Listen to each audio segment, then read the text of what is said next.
18 अगस्त 2024 Vladimir Putin का Baku Azerbaijan की राजधानी में पूरे सम्मान के साथ स्वागत किया जाता है। अजरबैजान के राष्ट्रपति इल्हाम अलीयेव ने खुद पुतिन को शहर का दौरा कराया, उन्हें व्हाइट सिटी नामक आवासीय परियोजना में ले गए और फिर दोनों ने मिलकर रूसी Orthodox cathedral of the holy Myrrhophores का दौरा किया।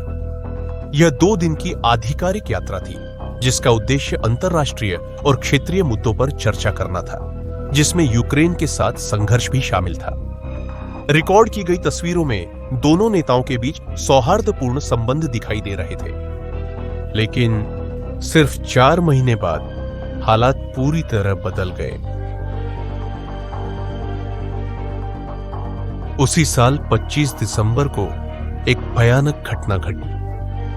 अजरबैजान एयरलाइंस का एक विमान कजाकिस्तान में दुर्घटनाग्रस्त हो जाने से सवार दर्जनों लोगों की मौत हो गई।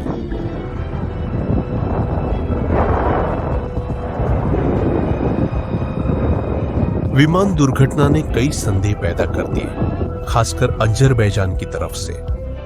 ऐसा इसलिए क्योंकि विमान पर तब हमला हुआ जब वह रूसी क्षेत्र के ऊपर उड़ान भर रहा था। शुरुआत में रूस ने अपना बचाव करते हुए दावा किया कि विमान पक्षियों से टकरा गया था, लेकिन भौतिक सबूतों ने एक बिल्कुल अलग कहानी बताई।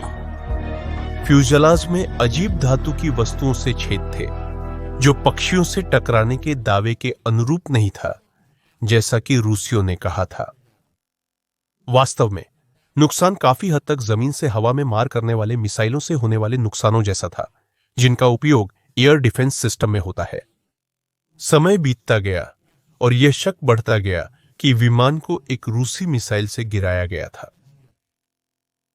फिर कुछ महीनों बाद यह शक सच साबित हो गया।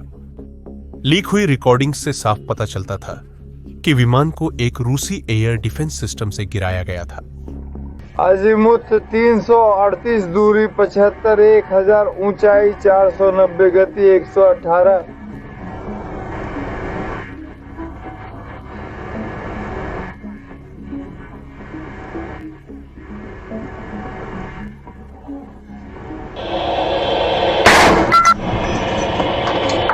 और यही दोनों देशों के बीच संकट शुरू होने का कारण बना।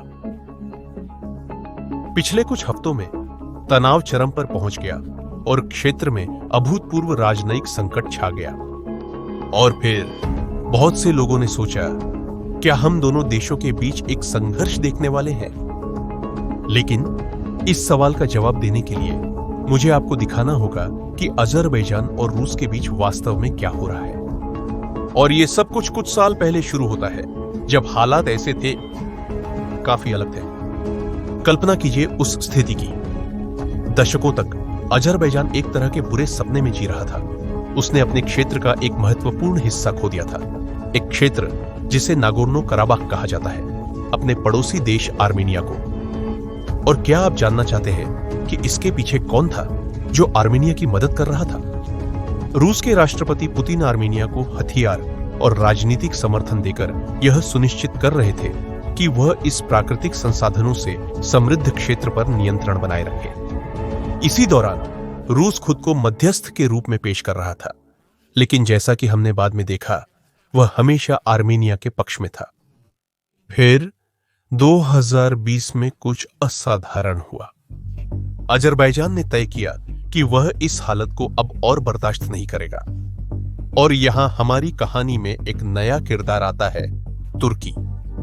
तुर्की ने अजरबैजान को वह दिया जो रूस ने कभी नहीं दिया, अपना क्षेत्र वापस पाने का वास्तविक अवसर। और जानते हैं उन्होंने ये कैसे किया?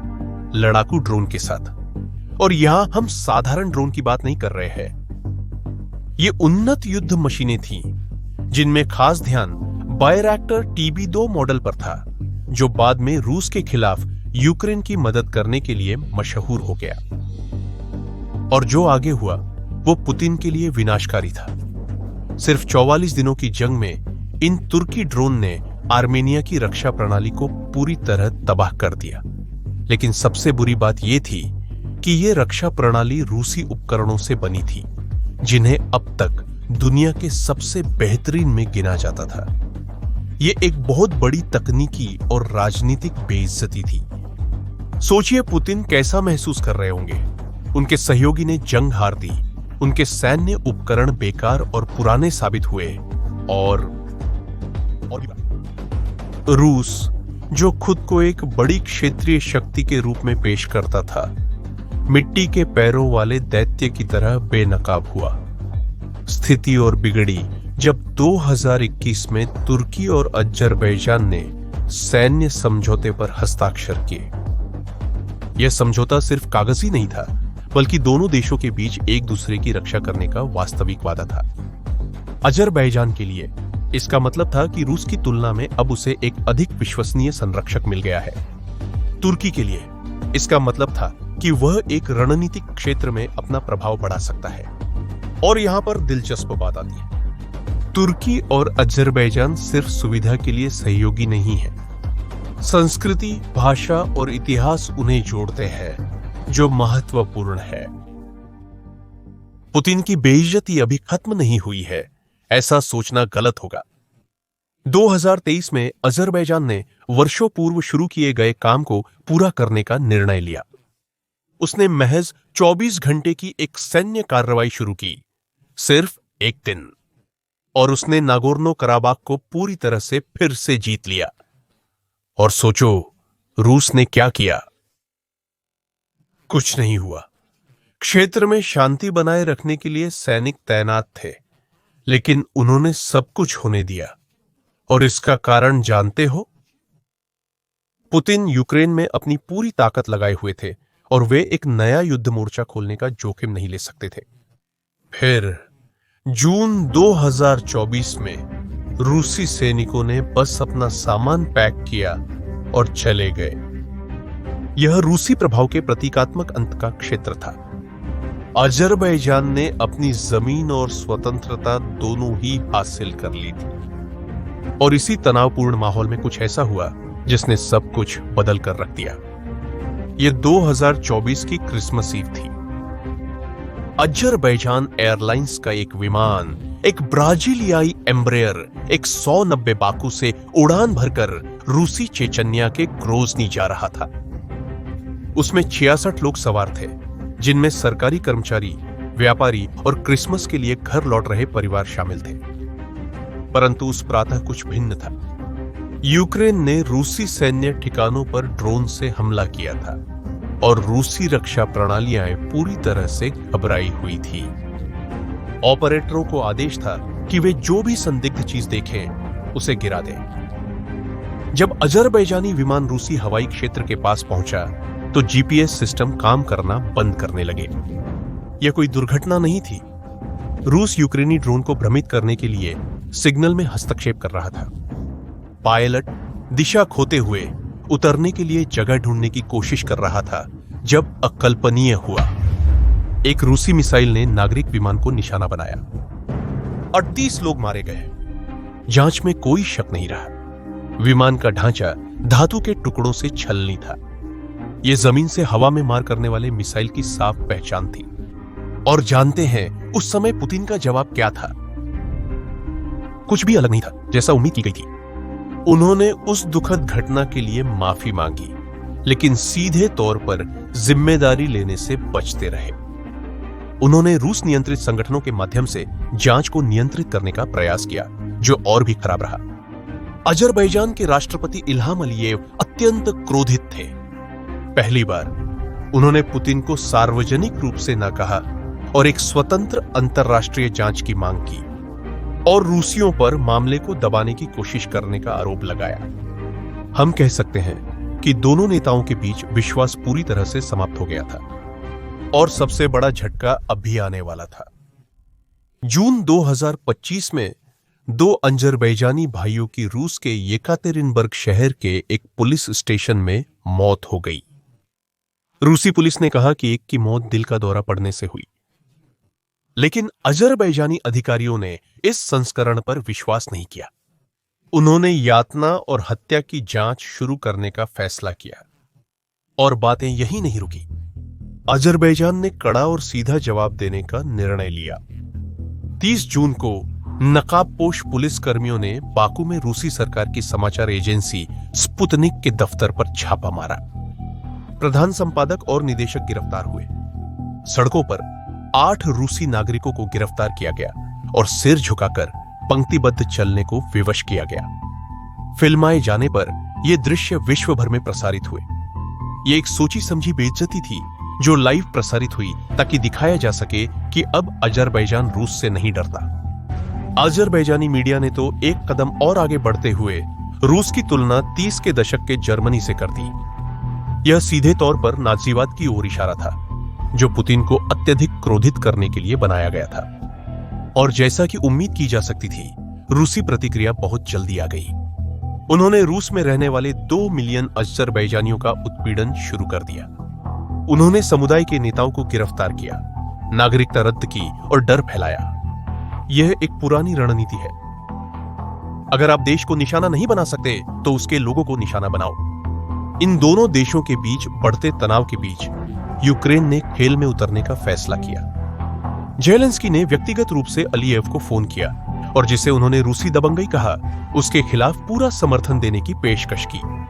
यूक्रेन के लिए यह एक सुनहरा मौका था, रूस को कमजोर करने का, तनाव का एक नया मोर्चा खोलकर। और यह यूक्रेनी समर्थन केवल शाब्दिक नहीं था। खुफिया सूत्रों ने खुलासा किया कि यूक्रेन ने अजरबैजान के साथ सैन्य जानकारी साझा की, जिसमें रूसी रक्षा प्रणालियों की कमजोरियां भी शामिल थीं। संदेश साफ था, अगर पुतिन कई मोर्चों पर लड़ना चाहते हैं तो हम मदद करेंगे। स्थिति तब वाकई खतरनाक हो गई जब रूसी टिप्पणीकारों ने अजरबैजान के खिलाफ सैन्य प्रतिक्रिया की बात करनी शुरू कर दी। कुछ ने सुझाया कि अर्मेनिया में रूसी सैनिकों का इस्तेमाल अजरबैजान पर दबाव बनाने के लिए किया जाए, जबकि अन्य ने पूर्ण व्यापारिक नाकेबंदी का सुझाव दिया। किंतु यहां पुतिन की समस्या है। उनके पास नया युद्ध आरंभ करने की स्थिति नहीं है और इसके कई कारण हैं। सबसे पहले, यूक्रेन में युद्ध ने पहले ही 10 लाख से अधिक रूसी सैनिकों को निगल लिया है, जिनमें मारे गए और घायल दोनों शामिल हैं। इसके अतिरिक्त युद्ध ने देश के सैन्य भंडार को पूर्णतया समाप्त कर दिया है। रूसी सशस्त्र बल पूरी तरह से यूक्रेनी मोर्चे पर केंद्रित है। संसाधनों में कोई भी बड़ा बदलाव पूरी ऑपरेशन को खतरे में डाल सकता है। इसके अलावा अजरबैजान के साथ संघर्ष का मतलब तुर्की का सामना करना होगा, जो नाटो का सदस्य देश है और यूरोप की सबसे बड़ी सेनाओं में से एक है। तुर्की ने स्पष्ट किया है कि वह अजरबैजान के प्रति अपनी सैन्य प्रतिबद्धताओं को पूरा करेगा, जो पुतिन के लिए एक बड़ी समस्या हो सकती है। दूसरे शब्दों में, इसका मतलब है नाटो को इस संघर्ष में घसीटने की संभावना। यहां आर्थिक मुद्दा भी है। अजरबैजान रूस और ईरान को पश्चिमी प्रतिबंधों को दरकिनार करने देने वाले एक महत्वपूर्ण प्रोजेक्ट के लिए अहम है। अगर अजरबैजान इस मार्ग को ब्लॉक करता है तो यह रूसी अर्थव्यवस्था के लिए एक बड़ा झटका होगा। वहीं अजरबैजान के भी कुछ कमजोर पक्ष हैं। ऐसा इसलिए है क्योंकि रूस अजरबैजान के 1/3 से अधिक कृषि उत्पाद खरीदता है। रूसी व्यापारिक नाकाबंदी से व्यापक बेरोजगारी और सामाजिक अस्थिरता पैदा हो सकती है। और यह जानते हुए सवाल उठता है, सबसे पहले कौन झपकाएगा? देखिए, पुतिन, जो अपने पड़ोसियों को डराने के आदी हैं, अब एक अलीयेव के सामने है जिसे अब उनसे डर नहीं लगता। उन्हें पता है कि आज का रूस पहले जैसा नहीं है।